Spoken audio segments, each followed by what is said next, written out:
नमस्कार मंडळी. आज आपण बोलणार आहोत एका अशा विषयावर जो सगळ्यांच्या मनात असतो पण तोंडावर फारसा येत नाही. तो विषय म्हणजे सामान्य आणि असामान्य लैंगिक वर्तन. सध्याच्या काळात पॉर्न बघणं म्हणजे एक खूप कॉमन बिहेवियर होत चाललंय. पॉर्न पाहणं खरंच सामान्य आहे का?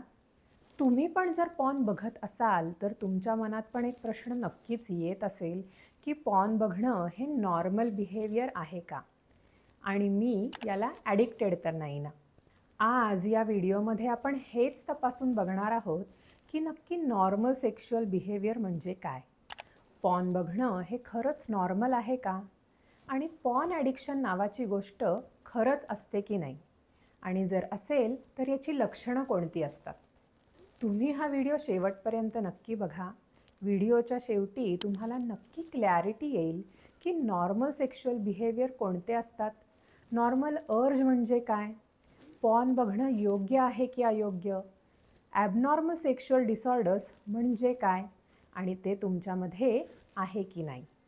आजचा व्हिडिओ यंग मुलामुलींसोबत नक्की शेअर करा, कारण या वयात उत्सुकता जास्त असते पण अनुभव आणि योग्य माहिती कमी. अशा वेळी जर चुकीचे मित्र, व्हिडिओ किंवा वेबसाईट्समधून माहिती घेतल्यामुळे मानसिक, शारीरिक आणि सामाजिक समस्या उद्भवू शकतात. म्हणूनच योग्य लैंगिक शिक्षण, पालकांकडून खुल्या मनाने चर्चा आणि तज्ज्ञांकडून योग्य मार्गदर्शन मिळणं खूप आवश्यक आहे. लक्षात ठेवा, सेक्स हा विषय लाजेचा नाही, पण जबाबदारीने आणि योग्य माहितीने हाताळण्याचा आहे. योग्य माहिती घ्या, चुकीच्या गोष्टींपासून स्वतःला दूर ठेवा आणि जबाबदार नागरिक म्हणून वागा. मी doctor Pooja, founder of doctor Pooja's homeopathy clinic, Kothrud, Pune.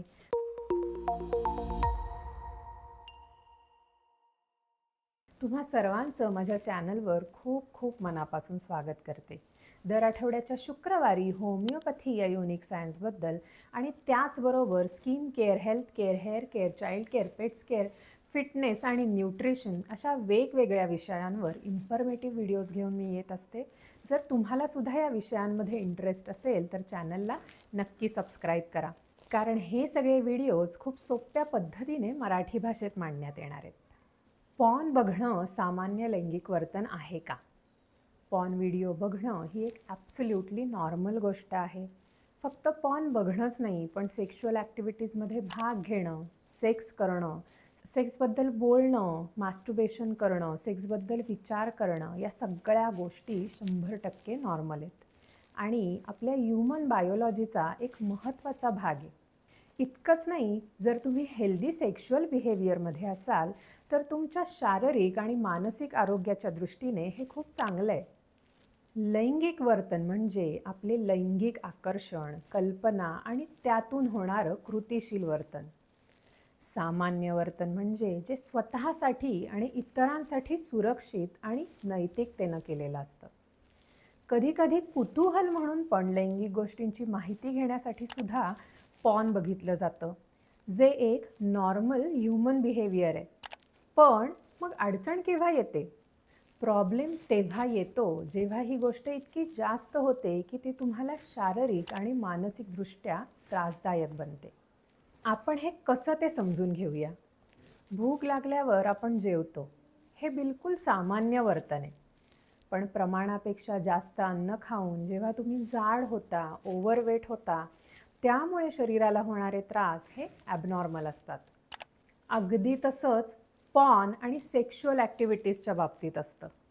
Porn बघणं किंवा मास्टुर्बेशन करणं नेहमीच एक ॲडिक्शन नसतं, पण तुमच्या सेक्शुअल फिलिंग्स, ज्याला मराठीमध्ये यौन इच्छा असं म्हणतात, त्या शारीरिक आणि मानसिक रूपाने त्रास देत असतील तर मात्र तुम्हाला मदतीची गरज आहे. या व्हिडिओमध्ये तुम्हाला पूर्ण मदत मिळणार आहे या प्रॉब्लेममधून बाहेर पडण्यासाठी. यामागचं शास्त्रीय कारण कोणीच शोधत नाही की पॉर्न बघण्याची इच्छा वारंवार का होते. तुमच्या मनात असे कोणते विचार येतात ज्याने तुम्ही या गोष्टींकडे अट्रॅक्ट होता, किंवा पॉर्न ॲडिक्शन होणं हा आजार आहे का? WHOच्या ICD-2 क्लासिफिकेशन अनुसार याला कंपल्सिव्ह सेक्शुअल बिहेवियर डिसऑर्डर असं म्हटलं जातं. यात फक्त पॉर्न बघणंच येत नाही, इतर पण बऱ्याच गोष्टी येतात, जसं की पॉर्न बघणं, मास्टर्बेशन करणं, सेक्स वर्कर्सकडे जाणं, एक्सेसिव्ह आणि ॲबनॉर्मल सेक्शुअल ॲक्टिव्हिटीजमध्ये इन्व्हॉल्व्ह होणं, नेहमी त्याच गोष्टींचा विचार करणं, या सगळ्याच गोष्टींचा यात समावेश असतो. पॉर्न ॲडिक्शन एक प्रकारची बिहेवियरल डिसऑर्डर आहे, म्हणजे तुमच्या बिहेवियरमध्ये प्रॉब्लेम आहे. यालाच आपण कंपल्सिव्ह सेक्शुअल बिहेवियर असं म्हणतो. म्हणजे काय? हे तुमच्या स्वतःच्या कंट्रोलमध्ये अजिबात नाही आहे. तुम्ही तुमच्या अनिच्छेने नको असूनही या गोष्टी वारंवार करता आहात. पॉर्न ॲडिक्शनची लक्षणं कोणती हे आपण बघू. पॉर्न ॲडिक्शनची लक्षणं जाणून घेण्यापूर्वी हे समजणं पण खूप महत्त्वाचं आहे की हे सिम्पटम्स कमीत कमी 6 महिने किंवा त्यापेक्षा जास्त काळासाठी असले पाहिजेत. कारण खूप वेळा असं पण होतं की तुम्ही तुमच्या लाईफमध्ये हायपर सेक्शुअलिटीच्या फेजमधून जात असता. अशा फिलिंग्स थोड्या काळासाठी असतात आणि मग नॉर्मली निघून जातात. पण ही लक्षणं जर 6 महिन्यांपेक्षा जास्त काळासाठी असतील तर प्रॉब्लेमॅटिक होतात. ही लक्षणं कोणती ते बघूया. पहिलं लक्षण, तुम्हाला स्वतःला ही सवय सोडून द्यायची इच्छा असते. तुम्ही त्यासाठी प्रयत्न पण केलेले असतात, पण तुमच्याकडून ते होत नाही. तुमचे प्रयत्न तुमच्या इच्छेपुढे व्यर्थ ठरतात आणि वारंवार तुम्ही या गोष्टी करत राहता. दुसरं लक्षण, तुम्हाला सुरुवातीला या ॲक्टिव्हिटीज करून प्लेजर मिळत होतं, पण वेळेनुसार काही काळानंतर तुम्हाला पॉर्न बघणं किंवा सेक्शुअल ॲक्टिव्हिटीज करणं या गोष्टी सुखकारक वाटत नाहीत, पण तरीसुद्धा तुम्ही या ॲक्टिव्हिटीजमध्ये इन्व्हॉल्व असता. तिसरं लक्षण, तुम्ही खूप चांगल्या प्रकारे ही गोष्ट जाणता की तुमची ही सवय तुम्हाला नेगेटिव्हली इम्पॅक्ट करते, पण तरीसुद्धा तुम्ही ही सवय सोडत नाही. तुम्ही तुमच्या कामाच्या ठिकाणी, शाळा, कॉलेजात हे बघताय, असं करताना कदाचित कधी पकडले पण गेले असाल, पण तरीसुद्धा या इच्छेला तुम्ही थांबवूच शकत नाही, ज्यामुळे तुमच्या फॅमिलीसोबत, पार्टनरसोबत तुमचं नातं खराब होतं आहे. पण सगळं माहिती असूनसुद्धा तुम्ही ही सवय सोडू शकत नाही. चौथं लक्षण आहे, तुमच्या डोक्यात 24 तास 24/7 फक्त हेच विचार फिरतात. सेक्स, पॉर्नोग्राफी, मास्टर्बेशन याचबद्दल विचार करून याचा अनुभव घेण्याचा प्रयत्न करत असता आणि यामुळे तुम्ही तुमच्या स्वतःकडे, तुमच्या कामाकडे, इतर महत्त्वाच्या गोष्टींकडे पूर्णपणे दुर्लक्ष करता. विचार करून बघा, जर तुम्ही अशा कोणत्या सिच्युएशनमध्ये 6 महिन्यांपेक्षा जास्त काळापासून अडकला असाल तर हे पण एक पॉर्न ॲडिक्शनचं लक्षण आहे.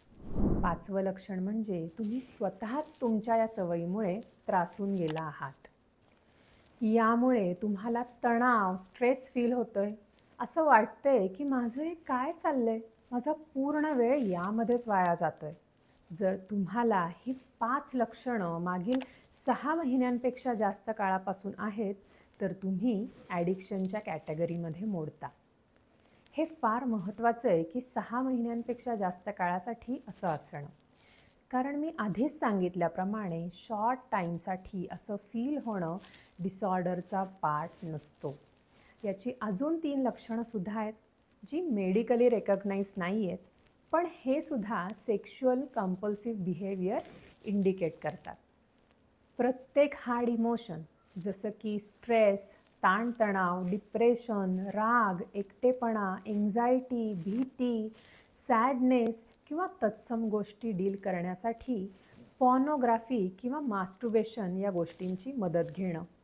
तुम्ही लैंगिक सुखासाठी जास्त तीव्र स्वरूपाचे पॉर्न कंटेंट शोधता, कारण पहिले तुम्ही जे कंटेंट किंवा मूव्हीज बघून प्लेजर फील करत होता त्याने आता तुम्हाला प्लेजर फील होत नाही आहे. त्याची इंटेन्सिटी वाढली आहे. जर तुम्हाला या सगळ्या ॲक्टिव्हिटीज करायला मिळालं नाही तर तुम्ही विड्रॉल फील करता. तुम्हाला अर्ज कंट्रोल करता येत नाही. आयसोलेशनमध्ये जाऊन निवांत जागा आणि वेळ शोधून ॲक्टिव्हिटीजमध्ये स्वतःला एंगेज करण्याची इररेझिस्टेबल डिझायर होते. हो, मी तुम्हाला क्लिअरली समजवू शकली असेन की पॉर्न बघणं, सेक्शुअल ॲक्टिव्हिटीज करणं हे एक नॉर्मल बिहेवियर आहे. कुतूहल असणं हे सुद्धा नॉर्मल आहे. जोपर्यंत ते तुम्हाला मेंटली फिजिकली डिस्ट्रेस करत नाही आणि हे फॅमिली आणि सोसायटीसाठी त्रासदायक नाही. आता तुम्ही हे समजू शकला असाल की तुमचं बिहेवियर नॉर्मल आहे की ॲबनॉर्मल. जर तुमचं बिहेवियर ॲबनॉर्मल असेल तर ते डील कसं करायचं हे आपण बघूया. या गोष्टी फिक्स करता येतात. 3 स्टेप थेरपी असते. ती कोणती हे आपण बघूया. Number 1 self help, number 2 behavioural therapy आणि नंबर 3 मेडिसिन्स. Self help. स्वतःला मदत करा, निराश न होता यावर काम करा, कारण हे सगळं पूर्णपणे बरं होऊ शकतं. स्वतःला मदत करण्यासाठी आधी हे एक्सेप्ट केलं पाहिजे की तुमचं हे पॉर्न बघण्याचं आणि मास्टुर्बेशन करण्याचं बिहेवियर आहे ते तुम्हाला शारीरिक आणि मानसिकदृष्ट्या त्रासदायक वाटतंय. जोपर्यंत तुम्ही हा प्रॉब्लेम ओळखणार नाही तोपर्यंत तुम्ही यावर मार्ग कसा काढणार? त्याकरता आता आपण यामागचं शास्त्रीय कारण काय आहे ते समजून घेऊया. जर पॉर्न बघायचं ॲडिक्शन असेल तर मेंदूत नेमकं काय होतं ज्यामुळे तुम्ही सारखं पॉर्न बघता? पहिलं कारण म्हणजे तुम्हाला एक ट्रिगर येतो, म्हणजे एक स्ट्रॉंग विचार येतो किंवा एक स्ट्रॉंग इच्छा होते पॉर्न बघण्याची, मास्टुर्बेशन करण्याची. त्यानंतर तुम्ही एक प्रायव्हेट जागा, एकांत, आयसोलेटेड जागा शोधता जिथे तुमच्या व्यतिरिक्त दुसरं तिसरं कोणीही नसेल आणि ती जागा मिळताच तुम्ही त्या पर्टिक्युलर ॲक्टमध्ये इन्व्हॉल्व होता. पॉर्न बघता, मास्टुर्बेशन करता, ज्यानंतर तुम्हाला एक सॅटिस्फॅक्शन मिळतं आणि ते सॅटिस्फॅक्शनचं फीलिंग आवडायला लागतं. मग तुम्ही सेम बिहेवियरल पॅटर्न रिपीट करता आणि हे एक सायकलिक बिहेवियर होतं. इच्छा होणं, विचार येणं, एकांत शोधणं, व्हिज्युअल स्टिम्युलेशन आणि मास्टुर्बेशन. आपल्याला हीच सायकल तोडायची. ही सायकल तोडण्यासाठी आपण या तिन्ही गोष्टी एकत्रितपणे करणार आहोत आणि समजून घेणार आहोत की हे होतंय का. आपण सगळ्यात आधी हा ट्रिगर का येतो हे समजून घेऊ. ही इच्छा होण्यामागचे एक्सटर्नल फॅक्टर्स जसे की काही कॉन्टेंट पाहिला, एखादी पर्टिक्युलर मूव्ही पाहिली, इंटरनेटवरून काही पाहिलं, मॅगझिन वाचलं किंवा आपल्या मित्रांसोबत गप्पा मारल्या आणि मनात विचारांचं सत्र सुरू झालं. वाटायला लागलं की आता ॲक्ट केलीच पाहिजे. या व्यतिरिक्त जर तुम्ही काही नशा करणाऱ्या गोष्टींच्या अधीन असाल, दारू, गांजा, वीड घेत असाल, तरीही तुम्हाला असे विचार येऊ शकतात, कारण या गोष्टी इम्पल्सिव्ह बिहेवियरल पॅटर्न ट्रिगर करतात.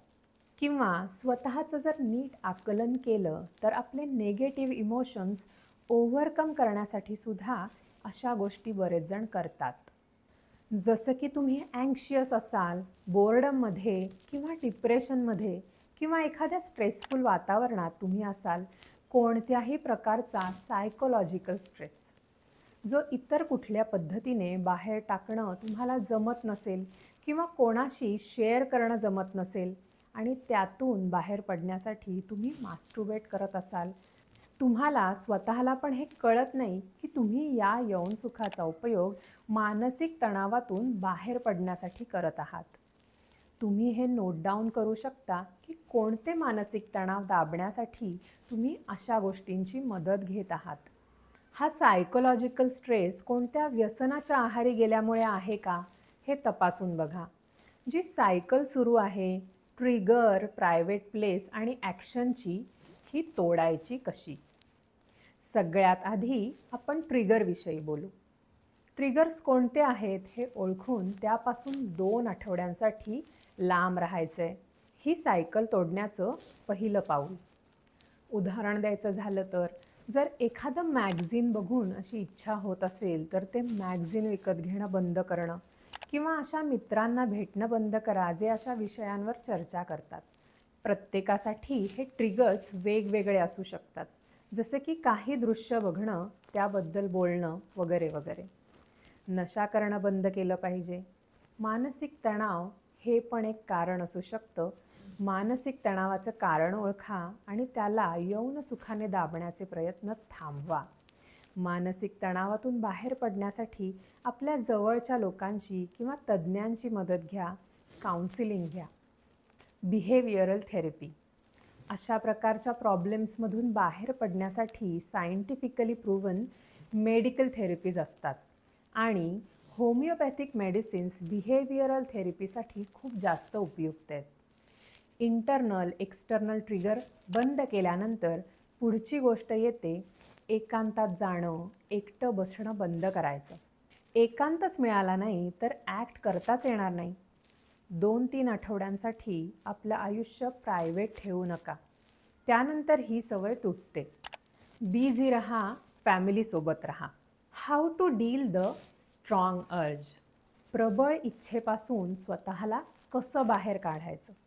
जर तुमच्या हातात पूर्ण कंट्रोल असेल की आता तुम्ही फोन बघणारच आहात, अशा वेळी तुम्ही काय करणार?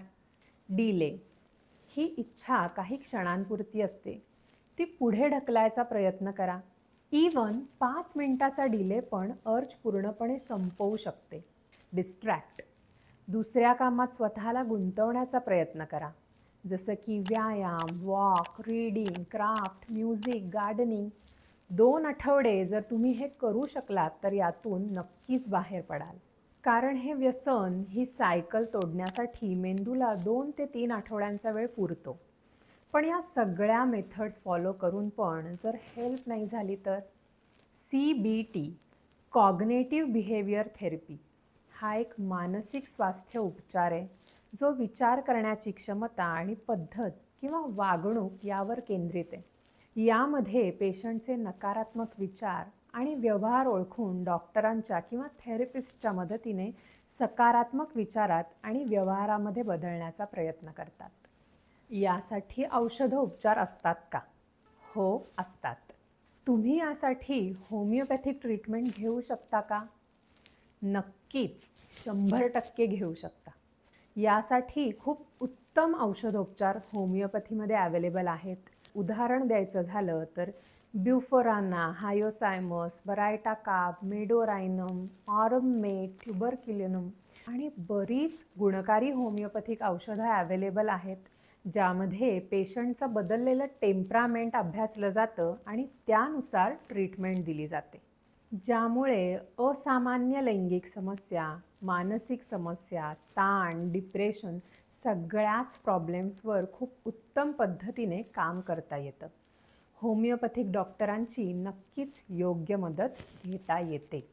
कोणतंही व्यसन आपल्याला अंधारात नेतं, पण योग्य मार्गदर्शनानं आपण पुन्हा उजेडात येऊ शकतो. व्यसनावर मात करणं नक्कीच शक्य आहे. मन बदललं तर आयुष्य बदलतं आणि प्रत्येक नवा दिवस नवी सुरुवात घडवतो. स्वतःवर विश्वास ठेवा. जागरूकता, योग्य माहिती आणि मदत हाच व्यसनमुक्त जीवनाचा मार्ग आहे. धन्यवाद.